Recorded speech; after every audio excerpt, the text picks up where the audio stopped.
Hello, everyone. Good morning. This is Kathleen, and I'm here processing my junk mail this week. So I don't know what process you go through to like pick out the things that you like out of the mail that comes into your house. Um, but I kind of have to get to it before my husband does because he just throws everything away that's not pertinent, although he is better. For instance, my husband has retired just the last week, and oh my gosh, the amount of mail that we have been receiving has increased tremendously. And so a bunch of stuff that I'm going to process today is just mail having to do with his retirement and all the insurance offers that come and the Medicare stuff. And oh my gosh, it's just a lot. But anyway, he got this card from work, and it has this really pretty textured envelope. And so he did give this to me and say, yeah, I thought you might like to use this. So thank you very much, Carrie, for this beautiful envelope.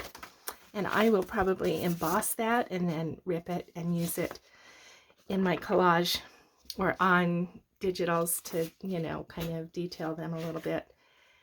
So I will put that aside. Another thing, that comes is all the envelopes. This one is like my favorite kind of envelope because it has this large window and then, enough room on this side to fold that and put it in a signature. So I really like these envelopes. So this one was definitely a save. And this one also, partly because it's not got a lot of printed color on it, so it's plain and I can color it the way I want. The return address here from the Department of Health and Human Services, that is small. The text is small, so I can easily, alter that a little bit or cover it with a napkin or something. And so this is also a keeper. And this one from our insurance, just a reply of some kind. And so I will maybe try to cover that some way. So those three are keepers. And then we always get these kinds of things. This is, from our state senator. She's working hard for us. I appreciate knowing that. Anyway, but the colors were kind of fall colors, and so I'm going to show you what I'm going to do with this. And this is definitely New Mexico fall colors, this turquoise and the gold, yellow, red, the colors of our flag. And so this is also going to be a nice autumn kind of paper that I can use, and I'll show you in just a minute how I'm gonna do that. Same with this card. The colors are good, and I'm gonna use that ink. This is a nice sturdy card. Just an invitation to attend the Medicare training anyway. So this I'm going to put aside for now. These I'm going to put aside for now. This also came, it's just a card from someone wanting Carrie to respond, a Medicare broker for senior insurance. Anyway, I liked the color of this, and it's blank on the other side, so I can trim this off and use that as a journaling card. And so I will set that aside for now. And then this was also part of that insurance stuff, and it's just the paper that it's completely blank on the back and a lot of room on the front. So the only thing I would have to deal with is just this text up here. And so I'll put that aside and show you what I tend to do with those kind of papers. I mean, the first thing I would do is probably smush it or or coffee diet or something, but we'll see. And then this was also in there. This is for prescription plan if we wanted a new one, which we don't, but I use these cards a lot because I can make mixed media tools with them, but they're sturdy enough that I can use them, but sadly lightweight enough that they tend to wear out. So I'll show you what I do with these. I collect them from whenever they come, and then I will make tools for mixed media. Like, so for instance, I'm going to take the hole punch and just punch some holes to make, you know, random kinds. I don't want it even. You can measure it and cut it evenly, but I'm going to do something a little more random with this one. So there's that, you can see it against the black. There's the teeth, and that's going to make a design in the project that we're going to do today. So this one I will just put in my collection. Okay, so I kind of started working this morning processing this stuff, and then I thought I should turn on the camera and bring you along. So this is what we're going to finish. So when you do this on your own, you're going to need a couple of things, but let's start with the easiest thing first. We'll put that over there because that's the same kind of project. And this is just a textured piece of packaging. I'm not sure what came in it, but it's packaging, and I thought that's fabulous. I collect these kinds of textures to use, and so I cut the frame out of it so that I could get the bumpy part. And then I'm just taking my sandpaper, my trusty sandpaper, which I love, and this was a flyer from our insurance, and I'm just going to use, this would be pretty autumn colors, yeah, but I'm going to work on this, well, maybe since I've got a lot of purple that I can still use, maybe I will work on this side. I'm going to put this texture plate, that's what I'm going to call it now, because even though it's trash, that's what it now is. And I'm going to come on this side and just sand. And that's going to start obscuring the image and putting stuff on top of that. And kind of, you know, the more you do, the more that image becomes less relevant, and you just see the shapes of the pattern that comes, and the colors, and you like no longer pay attention to what's underneath.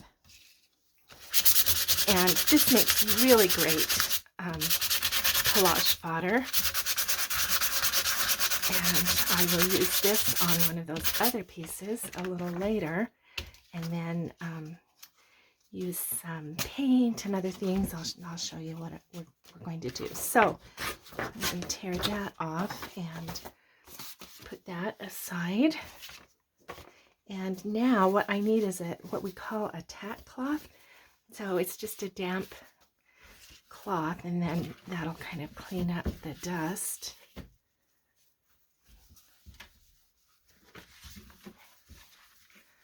I hate dust between my fingers and toes. Oh my gosh, I can't ever go barefoot because I hate dust in my toes. So anyway, so now you can see that that's really kind of an interesting paper now. Really cool. And if I just brush that, then now you can hardly see that is a child on a skateboard. Was it a skateboard? I don't even know. Anyway, a bicycle, a tricycle, something. But you can hardly tell that now. Now all I notice is the colors. So then if I want that to be a little more vintage, then I can come in and add some inks, and we'll add some paint in a minute. I can even, with some texture paste or stenciling, I can add some other stuff on top of that, and that will make a great foundation. So there's one piece that, and there's these holes, you know, which is perfect. Yeah, so I'm going to put that aside for now and show you, this is how I started this morning, was processing these cards. Okay, we all get the thousands of these cards in the mail, and it's a nice size for journaling cards. Kind of thin, but still sturdy enough that it's not like paper. But obviously we don't want this advertising. So you've seen me sand it. That's my go-to thing to do, is just to sand it off. But sometimes I want to use the ink that's on it and do some artistic things with that ink, because you can kind of dissolve the ink and then move it around. So let me show you a couple of cotton balls. And I forgot to get the stencil, so I'm going to get a stencil. Hold on just a minute.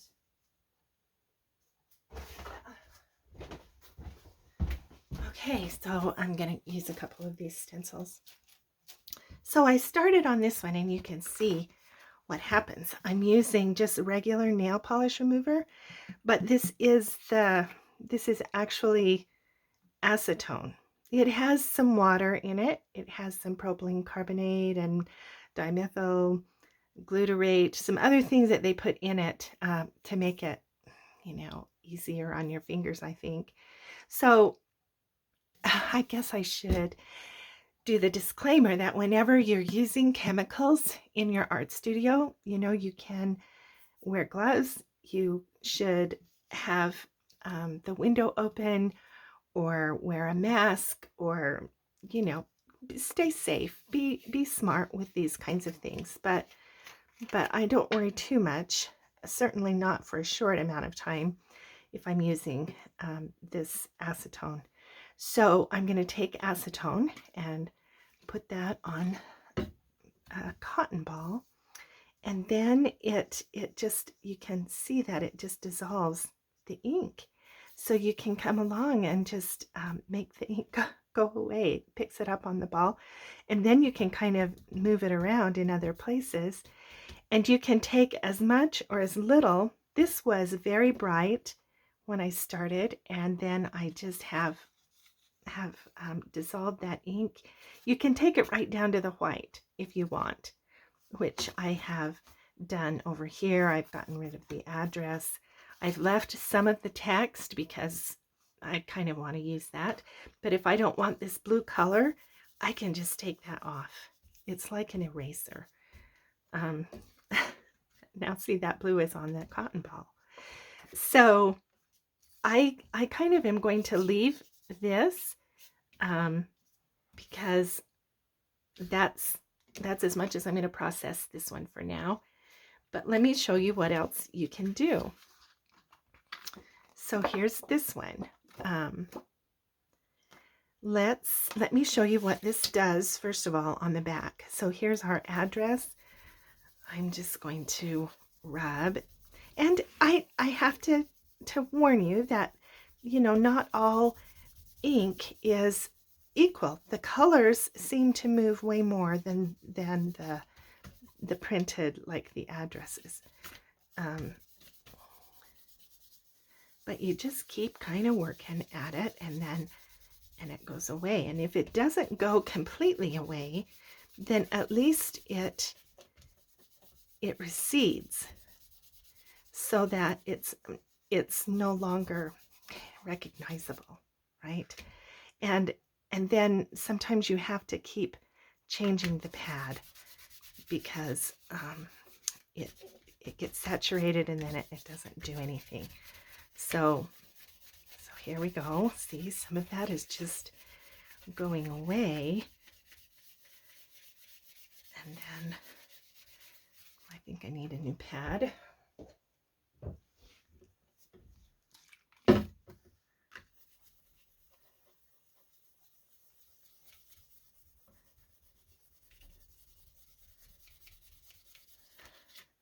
So the ink goes away and the paper stays. So you've got this nice piece of paper. And so it's kind of like using sanding, but it doesn't remove paper fiber, if you know what I'm talking about. It just, just tends to remove the ink. It will dissolve the paper eventually, but not so much. Now I've got this ink on there, and now it's starting to, I can even paint with it.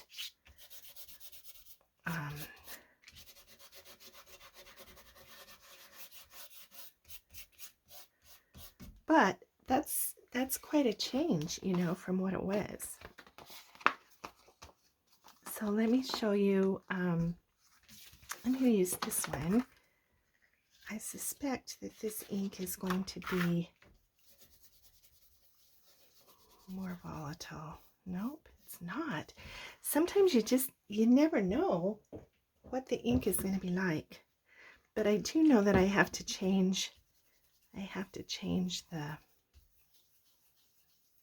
this is obviously a better printing process than some.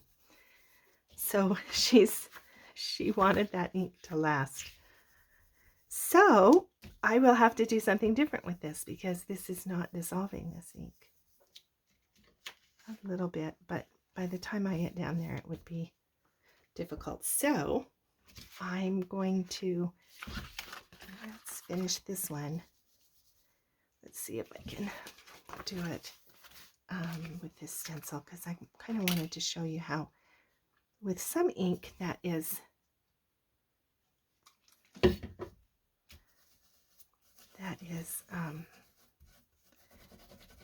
really volatile, you can remove it with a stencil, and then you get the stencil image. It doesn't look like this one's going to react either, and that's, you know, that's sometimes what happens. So let me see if I can show you what else we can do to this. Where's my sandpaper? Here we go. So I can put this stencil underneath it. Mop that up.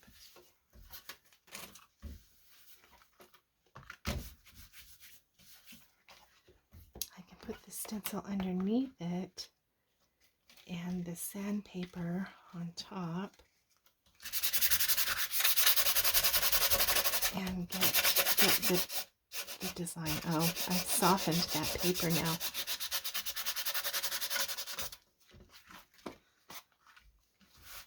Now you know why I like sandpaper. It just always works. Let me show you. Let's try it on this one, because I kind of like these colors. I'm wanting to use that. Yeah, here we go.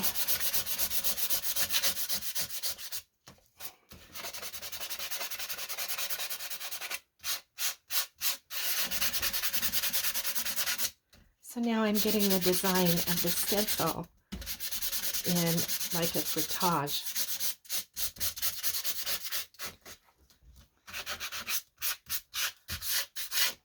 Yeah, I like it.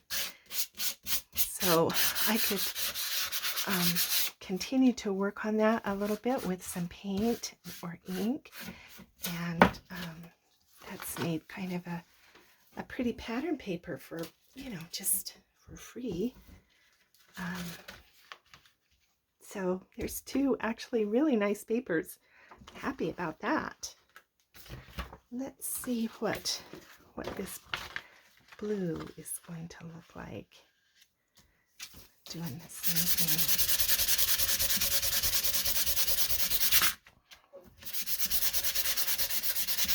you might want to tape the stencil so that, you know, it doesn't shift the design.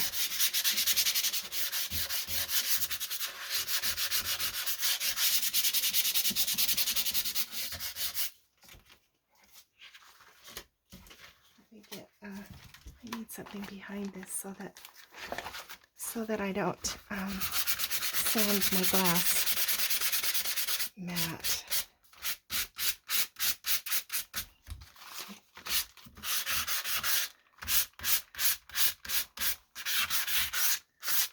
Okay, what's this one? Let's see what this looks like. This is a really nice deep pattern.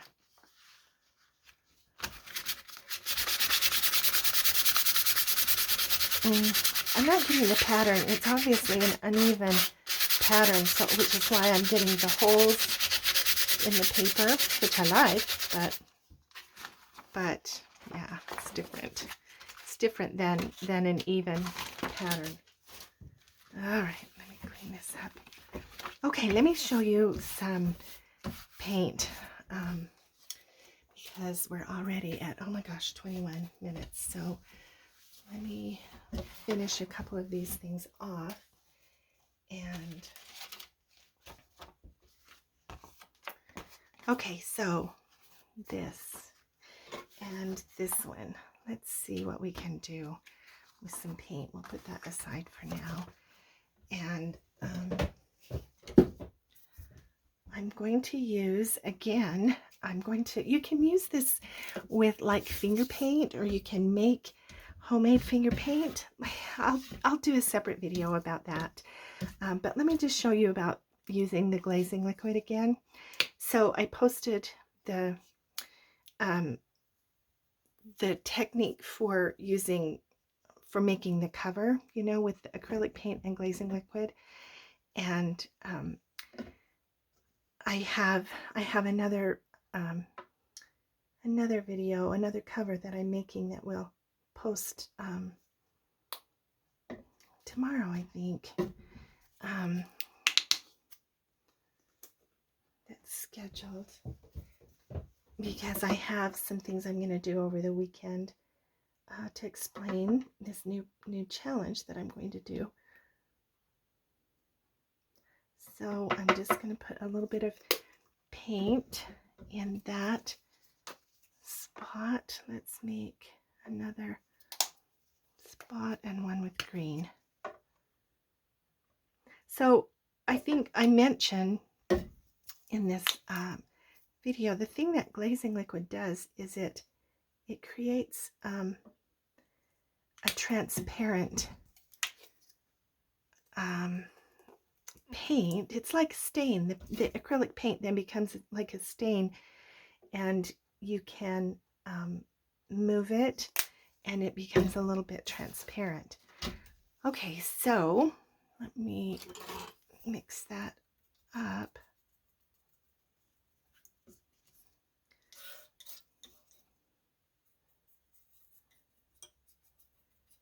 So we'll just do some fall colors here. Okay, and what I'm going to do is paint so you can see that that is kind of transparent. You can still see underneath it.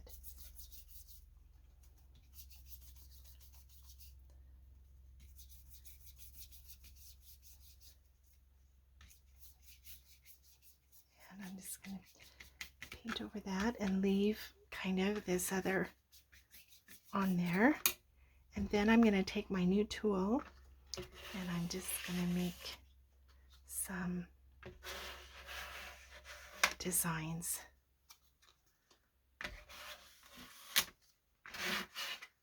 Just some squiggles. Okay, that's simple.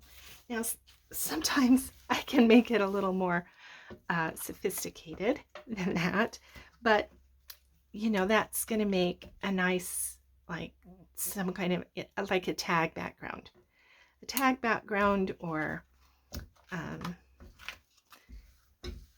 a journal card or a pocket. So you can still see that woman's face here, but the other pieces are just random. So I can use this as a tag. I can put some paper on the back or just journal on the back. Maybe do some stamping, or I could do some napkin decoupage on top of that, and just an interesting kind of thing. Now I didn't make any more paint than that, but I can do the same kind of thing, you know, on here. Just make some designs. Let's just do some yellow, and just so that you can see. So if you look up on, if you want to get started before I do that other video, you can look up like homemade finger paint, and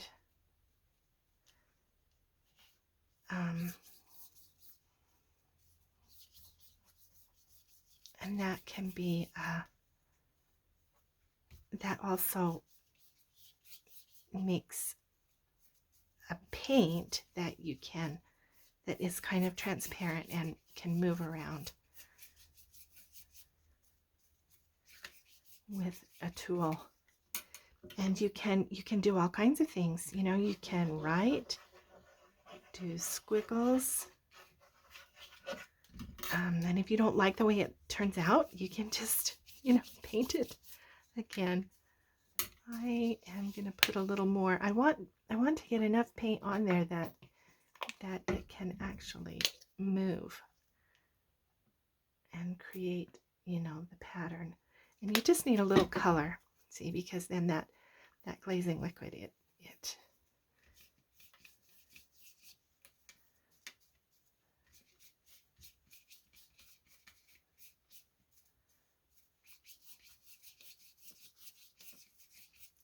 okay, now let me take this again, and you can go straight.